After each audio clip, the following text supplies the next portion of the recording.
I remember very clearly that there was this one day I was pushing my baby in a stroller with my 2 young boys in tow. We were on the way to the ATM as I had to withdraw some cash to buy my baby's milk powder. When we reached the ATM, I opened up my wallet, picked up my bank card, and slotted it into the machine. To my horror, my bank account shows a balance of $5.35. I couldn't withdraw the money. I ended up leaving the ATM with no money, and I worried greatly for my baby's next feed. My turning point in life came at this moment. I was a single mother by this time, and whenever I look at my children, tears started to flood my eyes. I know and understand that many things need to change thereon. I told myself that I will not put any of my children, nor myself, in this position ever again.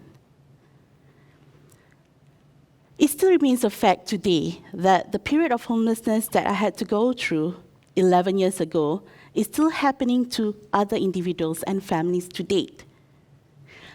Clearly, we do have a structural flaw present in our country.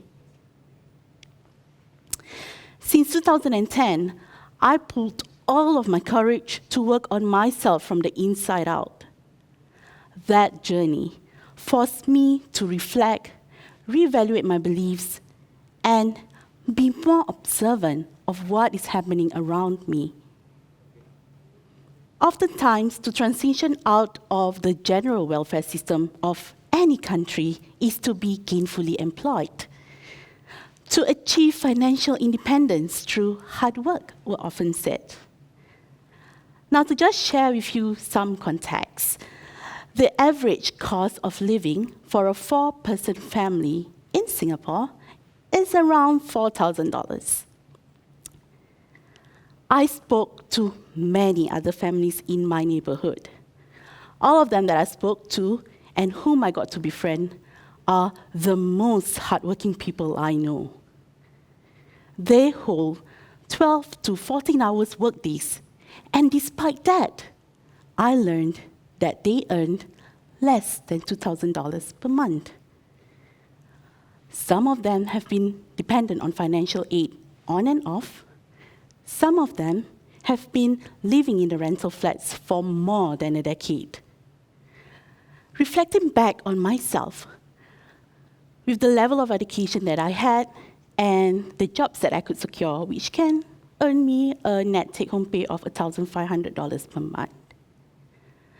This made me question the financial independence that the social workers I met often speak about. Back then, my children and I were placed in a social welfare system where we received $400 monthly in monetary aid. Apart from the need to move from one temporary shelter to another, I met my social worker on quarterly to monthly basis to review my family situation and the need to keep on receiving the $400 cash every month. Oftentimes during these reviews, the social worker will ask me if I have found a job. Those reviews were never easy. But what kept me going was the vision that I had for my children's future, and I swore to myself that I will pay it forward one fine day. I badly needed to rebuild my dignity and gain the financial independence. I had to find means and ways to attain what my small family needed. My pain, coupled with the love for my children, motivates me to push on. Never undermine the determination of a mother. So how did I do it? Remember the day that I did not have enough to buy my baby's milk powder?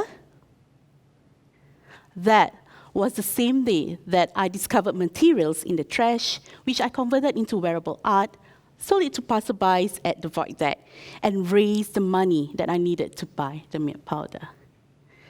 Shortly after that, I saw myself investing part of the monetary aid to buy a second-hand laptop and the dongle that allows me access to the internet. This then brought me to a point in my life where I normally slept 2 hours or less many days. Those nights when my children are asleep, and with the help of YouTube videos and the free learning platform like Coursera, I taught myself how to code, how to create websites, and how to design digital graphic until wee hours of the morning.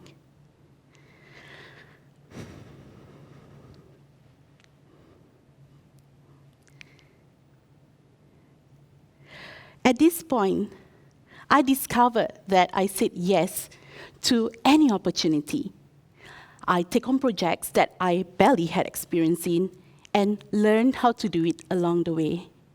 This never say die attitude and the fighting spirit that I've developed helped me to discover and set up my first service business. I set up the virtual assistant service with a childhood friend and my younger sister. The three of us set out to provide administrative, bookkeeping, social media, and client relationship management for other busy professionals, business owners, and startups. I remember our first office desk was actually my 4-pax IKEA dining table in my 450 square feet rental home. When I first started the service business, I met many naysayers. They either told me that this concept will not work in Singapore as our labor market here is more expensive comparing to our neighboring countries in Asia. Or they told me that the businesses here are much more traditional in their staffing requirements. What they mean by traditional was that the bosses will want to see their staff clock in on every working day on time and to clock out with usually unpaid overtime. These naysayers also told me that no one can be productive working from home. But hey, look at what the global pandemic has shown us today.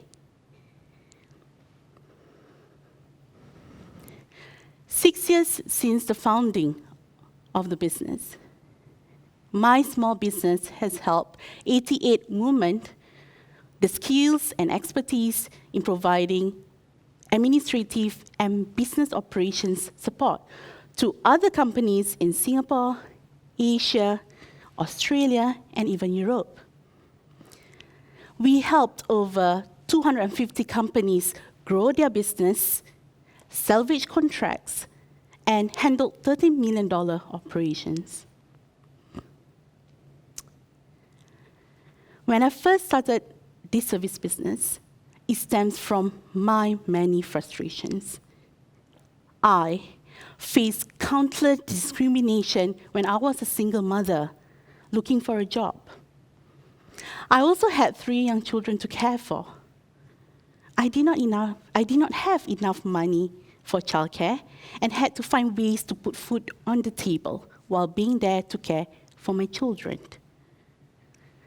Little did I know that the business that I initially built for my family will go on to help other women to do their own work in their own home while being there to care for their own children or elderly parents.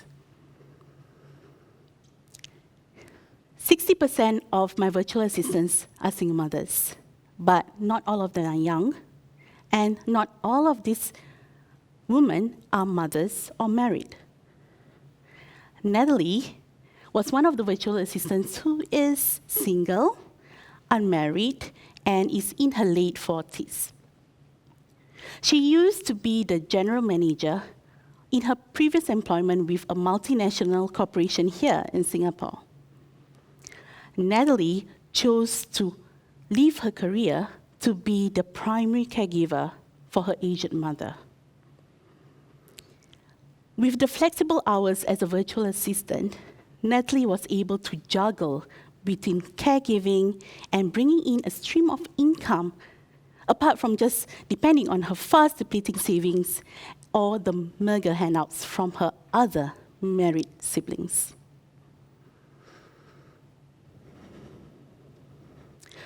Through the business and all that I had to go through in life, I've developed a different way of seeing the value that people can bring regardless of their background.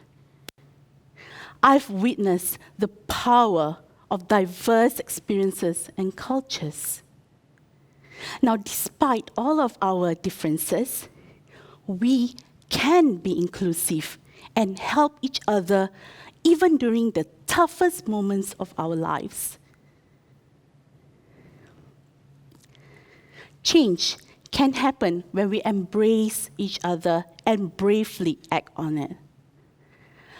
There is this famous saying that goes, "You must be the change you want to see in the world." At $5.35, I started with me. Now, ask yourself this question. Will there be a point in your life where you feel like you hit rock bottom and that fall stripped you of your dignity? Maybe. Will there be naysayers who doesn't believe in you or your talent and make you feel like you don't have any? Of course there are. Will that stop you from finding the solution for yourself or your loved ones in times of crisis? No, it doesn't. Which then leads me to this very important question. So why are you living your life based on someone else's judgments, standards, or bias? Be brave. Be bold. Thank you.